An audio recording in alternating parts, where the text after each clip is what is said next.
Klaten melaksanakan gelar karya siswa dan Market Day dalam rangka proyek penguatan profil pelajar Pancasila atau P5. Libur Natal dan Tahun Baru membawa berkah bagi produsen cemilan tradisional kembang jambu di Kabupaten Klaten. Dibandingkan hari-hari biasanya, permintaan konsumen melonjak hingga 25%. Komunitas wanita tani dan ternak Sri Handini, Desa Gelagah, Jatinom, Klaten, hasilkan produk olahan susu sapi murni.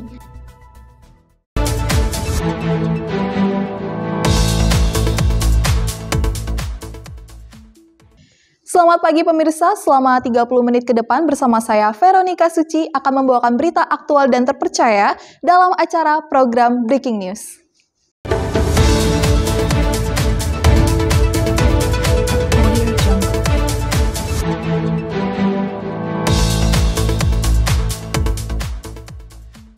SMP Negeri 5 Klaten melaksanakan gelar karya siswa dan Market Day dalam rangka proyek penguatan profil pelajar Pancasila atau P5. Berbagai macam karya siswa yang dipamerkan dalam kegiatan tersebut, mulai dari batik ekoprint, lilin dari minyak jelantah, tanaman hidroponik, hingga kresek yang didaur ulang dari limbah.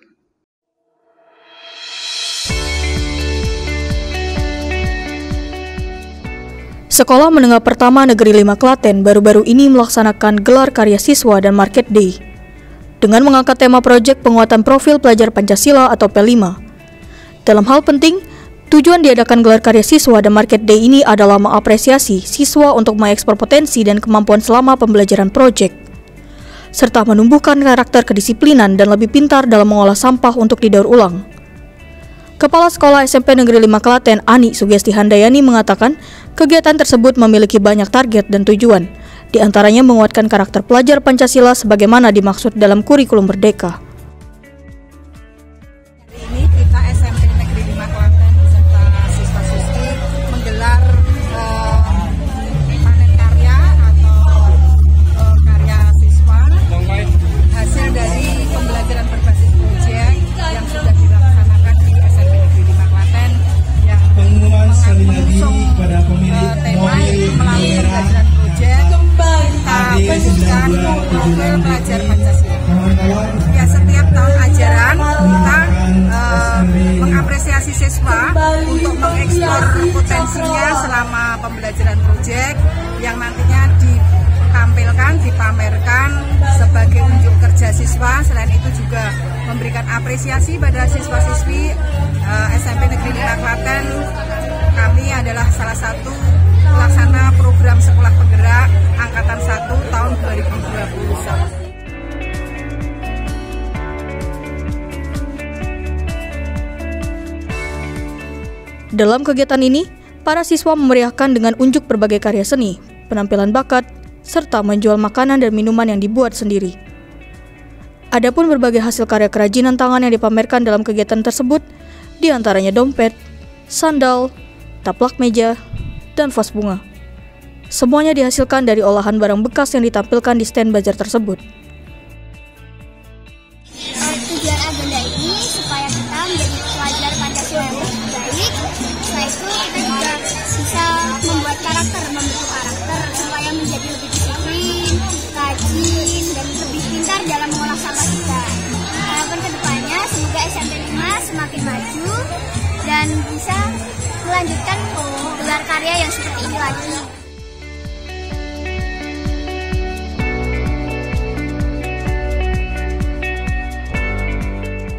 Tidak hanya daur ulang barang bekas, siswa SMP Negeri 5 Klaten juga melaksanakan kearifan lokal budidaya tanaman hidroponik, olahan limbah sampah plastik, dan mengukir batik tulis hingga batik ekoprint.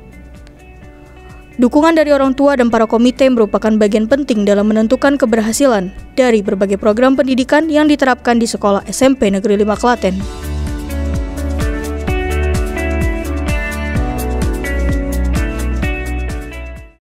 Libur Natal dan Tahun Baru membawa berkah bagi produsen cemilan tradisional kembang jambu di Kabupaten Klaten. Dibandingkan hari-hari biasanya, permintaan konsumen melonjak hingga 25%. Produk camilan tradisional kembang jambu di Ngawen, Kabupaten Klaten tengah sibuk-sibuknya memasuki liburan Natal dan Tahun Baru. Pesanan camilan kembang jambu meningkat pesat. Bahkan permintaannya melonjak hingga 25% dari hari-hari biasanya. Dalam sehari, pemilik camilan kembang jambu harus memproduksi 25 kg adonan dengan berbahan baku tepung terigu dan telur. Adonan camilan dicetak dan digoreng hingga matang. Adanya varian rasa manis dan original menjadikan camilan tradisional ini jadi menu pilihan disajikan saat kumpul keluarga. Produksi kembang jambu atau kembang waru atau ada yang nyebutnya mongkrong. Disebut kembang waru mungkin bentuknya seperti kembang waru itu. Ya, pohon waru itulah kembang waru. Itu adonan itu biasanya itu kan secara tradisional digiles atau ditipiskan, terus itu dicetak, itu manual pakai tangan ya. Dibentuk apa mas? Dibentuk itu seperti kembang waru itu. Untuk permintaan Natal dan Tahun Baru itu ini kebetulan juga banyak ini.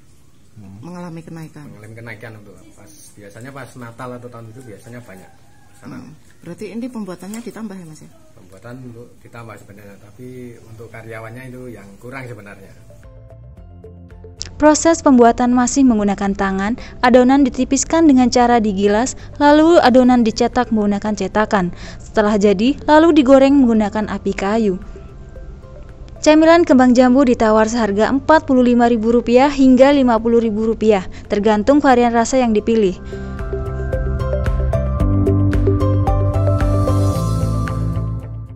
Komunitas wanita tani dan ternak Sri Handini, Desa Gelagah, Jatinom, Klaten, hasilkan produk olahan susu sapi murni.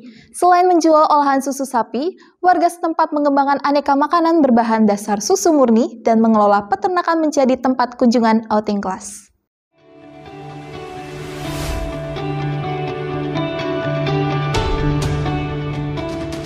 Banyaknya peternak sapi perah di Desa Gelagah, Kecamatan Jatinom, Kabupaten Klaten, membuat para istri peternak sapi di desa tersebut berinisiatif membentuk komunitas wanita tani dan ternak Sri Handini.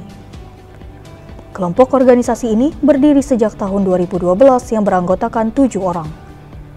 Berkat kreativitas dan inovasinya, dari bahan susu sapi murni bisa diolah menjadi aneka produksi, baik itu minuman maupun makanan olahan, seperti dodol, permen, apem, puding, dan es lilin dari susu.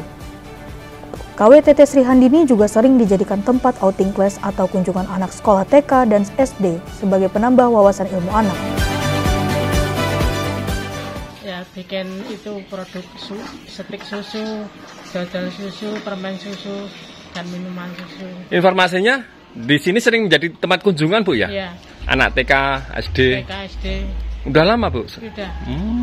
Apa yang bisa diberikan ke sini, Bu? Ya, itu produk-produknya itu, Pak.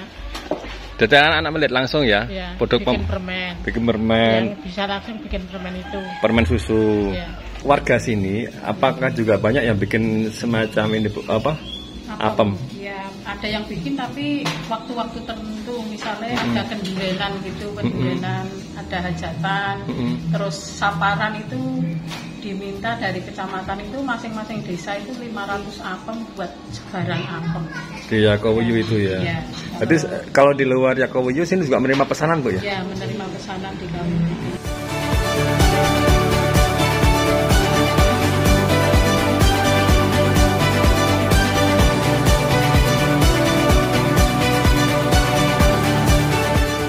Satu ekor sapi setiap hari bisa menghasilkan susu sekitar 15 liter. Dari hasil olahan susu itu, sebagian diolah melalui KWTT dan dijual melalui koperasi unit desa Jatinom. Dalam satu minggu, mereka membutuhkan hampir 100 liter susu untuk membuat olahan dari susu sapi murni. Harga per liternya mencapai Rp8.000. KWTT Sri Handini menjadi tempat kunjungan outing kelas anak-anak sekolah untuk menambah ilmu. Sekolah KB Mandiri Joko Setran menjadi salah satu pengunjung yang membawa anak-anak muridnya untuk belajar.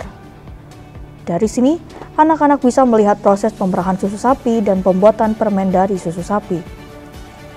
Dengan adanya outing kelas ini, anak-anak bisa mengenal binatang dan mau meminum susu.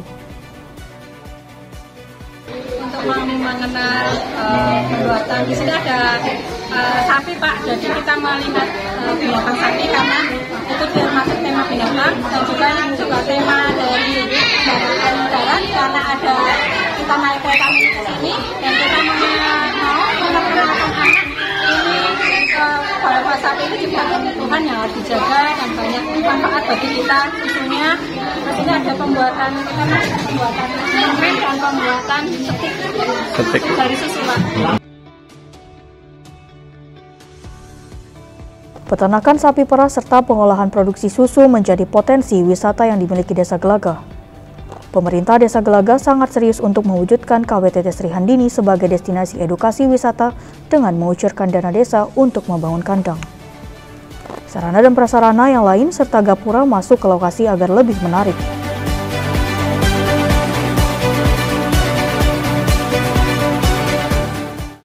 Industri pembuatan keset menjadi salah satu tempat pengrajin tangan bagi warga Desa Soka Karangdowo, Klaten. Berbagai jenis keset ini berhasil diekspor di berbagai wilayah provinsi yang tentunya memiliki nilai jual yang tinggi.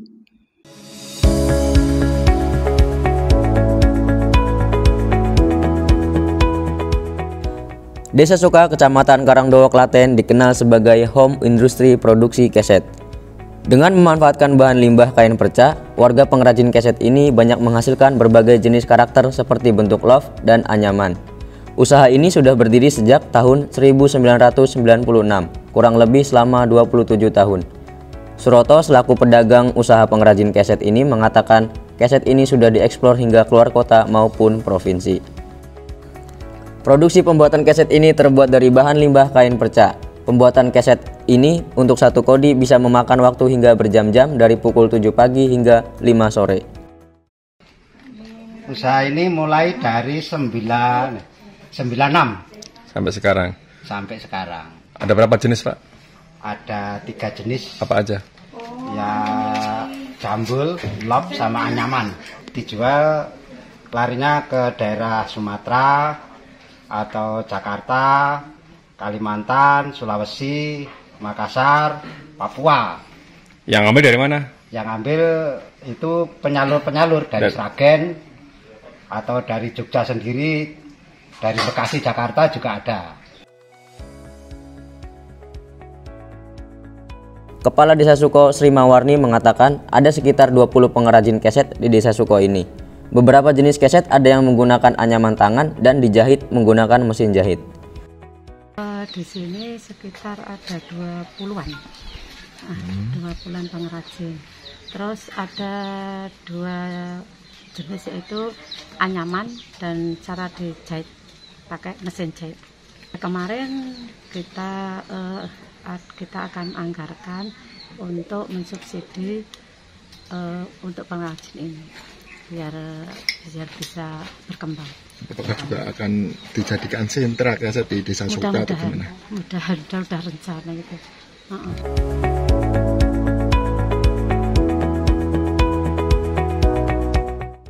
Setiap keset ini memiliki harga yang berbeda. Untuk harga jenis keset love kisaran Rp80.000, untuk yang jambul Rp75.000 hingga Rp78.000, sedangkan jenis anyaman Rp45.000.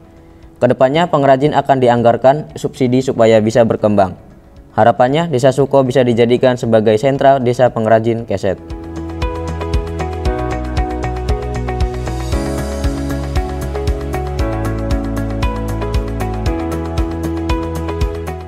Transportasi teman bus Yogyakarta kini mulai memberlakukan pembayaran non-tunai atau dengan menggunakan e-money dalam sistem pembayarannya.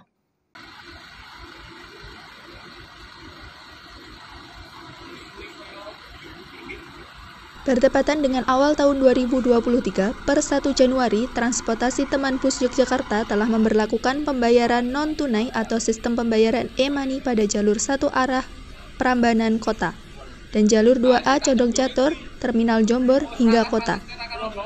Tarif pembayaran menggunakan e-money atau non-tunai sebenarnya sudah diberlakukan sejak awal tahun 2019. Pembayaran menggunakan e-money atau non-tunai bertujuan agar memberikan akses yang lebih mudah dan praktis kepada penumpang jasa layanan teman bus Jogja. Hal tersebut juga memudahkan driver teman bus dalam melayani penumpang karena tidak adanya kernek di dalam bus. Sebenarnya ini kan program udah lama ya Mbak. Awal program itu udah 2 tahun yang lalu, ini kan mulainya 2019. Dulu kebetulan proyeknya ke arah Bandara Pakem.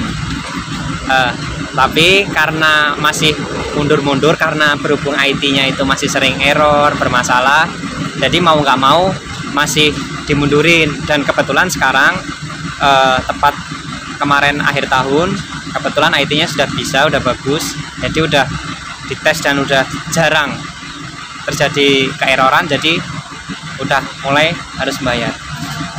Sebenarnya mempermudah ya Mbak, karena ini kan konsepnya mau digitalisasi, kan ini nggak ada connect-nya, kan nggak mungkin naik semisal cash dengan tarif yang apalagi nggak genep ya 3.600, driver sendirian harus fokus nyupir, harus kalau misal cash masih cash ya harus nyiapin kembalian, misal penumpangnya banyak ada puluhan, itu kan makan waktu lama.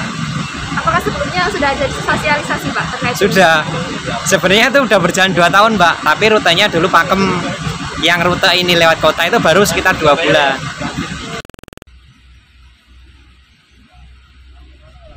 Selain mendatangkan kemudahan dan kepraktisan terhadap penumpang, akan tetapi masih adanya sebagian penumpang yang mengeluhkan akan penggunaan pembayaran dengan e-money atau non-tunai. Menurut saya sih nggak efektif ya Mbak, soalnya kan kalau sinyalnya itu hilang, tiba-tiba sinyal hilang kan kayak susah ya untuk pembayaran.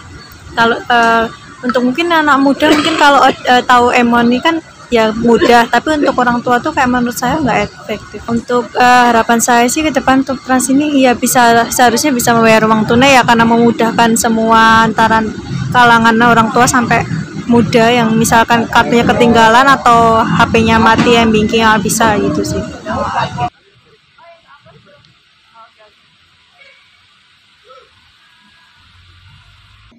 Minuman segar es doger menjadi sorotan bagi kalangan masyarakat kota Yogyakarta.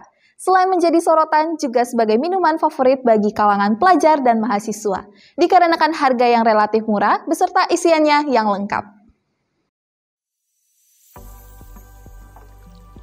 Minuman istimewa yang bernama es doger Balayasa ini telah menjadi primadona di kalangan pelajar dan mahasiswa kota Yogyakarta. Yang membuat istimewa adalah es doger ini tidak didorong, melainkan berjualan di satu tempat, namun tetap selalu ramai pembeli. Salah satu tempat yang populer untuk menikmati es doger ini berada di sebelah barat bengkel kereta api Balayasa, PCK Kementerian Gondokusuman, kota Yogyakarta. Di sepanjang Jalan Kusbini Demangan berjejer para penjual es doger, batagor, dan siomay. Lokasi yang strategis dekat dengan pusat kota dan berhadapan langsung dengan spot-spot menarik membuat es doger Balayasa selalu ramai didatangi pembeli. Jalan Kusbini yang sejuk karena banyak pohon besar yang berdaun rimbun menjadi spot terbaik menikmati es doger yang sudah terkenal nikmat dan terjangkau. Salah satu penjual es doger bernama Bapak Norman sudah berjualan selama 9 tahun dan selalu laris diborong pembeli. Isian es dogernya pun terdiri dari jelly, agar-agar hijau, potongan alpukat, sagu mutiara berwarna merah, ketan hitam, roti tawar, lalu kemudian diberi es serut dan disirum sirup merah beserta susu kental manis coklat. Ya sebenarnya itu aslinya kan es doger itu disorong, namanya kan doger dorong gerobak. Terus itu kan isinya sebenarnya pakai tape, cuman karena kita di sini pasarannya mahasiswa banyak yang nggak suka pakai tape, ya jadi kita kombinasi sendiri aja. Kombinasi sendiri. Ya yang penting kan kita jual rasanya. Untuk isiannya itu ada apa aja sih? Ada agar-agar, sagu mutiara, ketan hitam, alpukat, roti, susu, sirup, cuman ketan hitam satu lagi. Es doger Pak Norman sering mengalami kenaikan harga dikarenakan bahan baku yang terus-menerus naik, namun meskipun mengalami kenaikan, es doger Pak Norman tetap laris diborong pembeli. Es doger Pak Norman mulai melayani pembelian dari pagi hari pukul 9 hingga pukul 5 sore setiap hari. Harga es dogernya pun mulai dari 13.000 saja untuk satu gelas penuh. Sekolah Menengah Pertama Negeri 1 Ngawen, Klaten, menggelar perayaan ulang tahun yang ke-39. Perayaan ini dimeriahkan dengan berbagai acara pentas seni dan perlombaan oleh siswa. Puncak perayaan ini diabadikan dengan pemotongan tumpeng sebagai perayaan syukuran. Dalam rangka semarakan hari jadi ke-39, SMP Negeri 1 Ngawen, Klaten menggelar beberapa rangkaian kegiatan selama 3 hari, yang dimulai pada 21 November hingga 23 November 2022. Rangkaian kegiatan anniversary ke-39 ini diawali dengan kegiatan kultivasi pohon, senam sehat bersama, bazar hasil karya siswa, lomba kreativitas siswa, dan puncaknya akan dilakukan pemotongan tumpeng dan pentas seni siswa pada Rabu 23 November 2022. Tidak hanya kegiatan perlombaan saja, perayaan ini dilanjutkan dengan acara dari para alumni Angkatan 86, 87, 90, dan 91, kurang lebih 25 alumni yang hadir. Acara ini juga dilengkapi dengan pembagian 100 door prize untuk siswa-siswi SMP Negeri 1 Ngawen. Untuk pagi hari ini, kegiatan hari ulang tahun ke-39 SMP Negeri 1 Ngawen, bahwa ada 3 lomba di sini. Yang pertama adalah lomba pentas seni, dilanjutkan lomba yang kedua adalah lomba menghias tumpeng, dan yang terakhir lomba PBB. Selain itu juga diadakan penampilan dari siswa, ada yang nari, ada yang vokal, ada yang puisi untuk hari ini. Tujuan perayaan hari ulang tahun SMP Negeri 1 Ngawen ini agar bisa mengembangkan sekolah dan membuktikan bahwa sekolah ini sudah memiliki predikat sekolah inovasi digital dan menjadi sekolah yang lebih maju serta meningkatkan prestasi. Harapan untuk kita semua warga SMP Negeri 1 Ngawen, kedepannya SMP 1 Ngawen lebih maju, lebih jaya, lebih berprestasi, dan anaknya menjadi anak yang berakhlak mulia. Siap. Selain lomba nasi tumpeng apa lagi, Pak? Pentas seni, Pak. Kemudian yang lain sebelumnya itu ada perlombaan akademik maupun non-akademik. SMP Negeri 1 Ngawen selain sebagai sekolah adiwiyata, pada tahun ini ditunjuk Kementerian Pendidikan, Kebudayaan, Riset, dan Teknologi sebagai sekolah inovasi digital.